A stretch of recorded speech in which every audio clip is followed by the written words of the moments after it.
After removal of the safety cover, turn the fastening screws provided a few turns into the bus bars. Then install the system strip.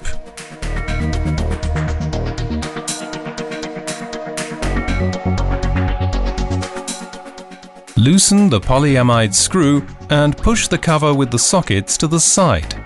The cable harnesses have adequate length. In order to improve access to the fastening screws and to avoid pinching of cables, disconnect L2 from the fuse block and the circuit breaker. In order to establish proper contact, tighten the fastening screws with a torque of 35 Newton-meter. Return the cover and fasten it. Now connect the lead-out zero and protective conductor to the appropriate terminal strips. Replace the skirting by a cover with fixed location outlet.